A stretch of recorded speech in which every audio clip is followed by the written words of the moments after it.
Hey, what is up, guys? It's your boy Kingdom Soldier, and I'm back again with another gameplay slash commentary. I want to talk to you guys today about what it means to me to be a first generation preacher and a next generation gamer at the same time. This video hopefully is up on 3dayrespawn.com or 3Day Respawn's YouTube page. If it's not, hello, Kingdom Soldiers channel. You guys can check me out on YouTube at AAYM Power. It's something has something to do with my old youth group, and I won't go into the details of that because it doesn't really matter. But I have a YouTube channel, and you guys can check it out. I mostly put up Modern Warfare 3 gameplay, Borderlands 2 with my wife, or Borderlands with my wife.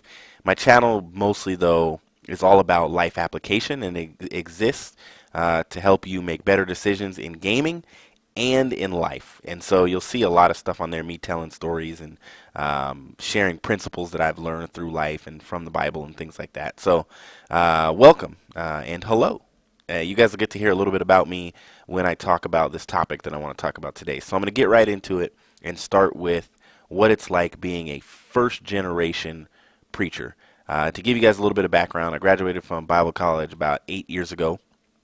And I stayed there, and I interned for about 3 years, and then I was a youth pastor for 2 years, and I had 3 children, and I have 3 sons, all under the age of 5. It's a joy.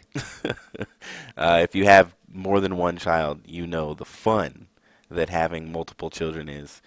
They're all sleeping right now, and that's normally when I get to do stuff like this or play video games is when they're sleeping. My wife is actually sleeping too. Otherwise, we'd probably be recording a dual commentary together over Borderlands. So, you know, being a first generation preacher, I'm a part-time youth pastor right now, and I'm still learning some things and struggling through some things, but then there's also some things that are really great. But one of the things that I deal with and that I'm truly still learning how to deal with is the fact that, you know, I am the first model of how to do this. You know, when it comes to prioritizing ministry versus family, and how do you figure that out, and how do you make sure you're putting the family first, and how do you make sure you're not so involved and so much at church that you're not spending enough time with your children, and minister after minister after minister, pastor after pastor after preacher after servant after so many people have lived lives and then said, yeah, but, you know, I wish I would have spent more time with my family. You know, and I have a beautiful wife and 3 beautiful boys, and I'm trying to figure out that balance. And what I've had to learn, you know, is that because I don't really have a model for this in my family, I have to be the model. And I get to set the stage for my sons, and I am preparing them and basically building a platform for them to launch into their own ministries if that's what God has for them. You know, I have one of my sons who, we were in the car a week or 2 ago, and I put on some Christian rap. I think it was Lecrae, his new album, and my son said, I don't want to listen to music. I want to listen to preaching. And I kind of turned the music down and said, what? And you know, he repeated himself. And I said, okay, well, I put on some preaching. All I had in the car was me, so I put on some of my own preaching. And he liked it. He loved it. And he listened to it. So I've had to learn that, you know, it's not that I have to be the model. It's that I get to be the model. It makes me really excited. So what I have to think about, you know, and the things that I have to think about are, how am I going to talk? You know, what do I say? And what is important to me? And what do I say to my kids? What do I say to my wife? What do I say to strangers in the grocery store? What do I say to my kids, you know, peers, parents when I pick them up from school? And what do I say when I'm at church? What do I say about church and about my pastor? And how do I set that example for my kids? Because when they grow up and they're their own ministers, or even if they're just serving at a church, what they saw me do is what they're going to do. You know, when does daddy read his Bible, and when does daddy pray, and how important is prayer to daddy, and how important is reading the Bible to daddy? How, you know, how does daddy talk to mom? How does daddy talk about God and talk about Jesus? And, you know, I've really had to think about these things. And secondly, it's how do I walk, and where do I walk? You know, where do I spend my time? Where do I go? Who do I spend my time with? Who comes over to my house? And who do I allow to come over to my house? So, you know, I've gotten in the habit since I moved into this new house of letting youth from the church come over. and that's who I, spend a lot of time with here. My leaders that are in my ministry come over and spend time here.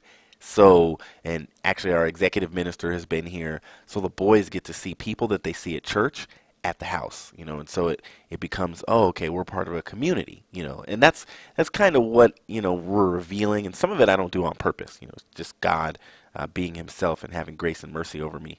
What you're seeing on the screen right now, if I have not erased it, is the gameplay you're watching is from one of my first commentaries I put up about making money on YouTube, and I just kind of talked about my opinion and what I had, what was going on in the community at that time. I am completely out of gameplays, and I'm not going to go too much into that story, but you can go to my channel and see why. I haven't had internet for about 3 months, so I haven't been on 3DR. I haven't been anywhere, online, and so I've completely run out of gameplays. But I really wanted to talk to you guys about this topic, and so I'm kind of using some really old gameplay. But I had to use the video because I don't have any gameplay saved on my computer, so that's why you saw that run across the screen. So that's what it's like being a first-generation preacher. It's really awesome. I get a great opportunity. Older members in the family look up to me, which I think is really cool. That's really cool, even though I'm a younger person. But because I've dedicated myself to preaching and being a minister, people look up to me and ask me for advice that are older than me and my family. So being a first-generation gamer, the big thing, the only thing for me after all of that is time.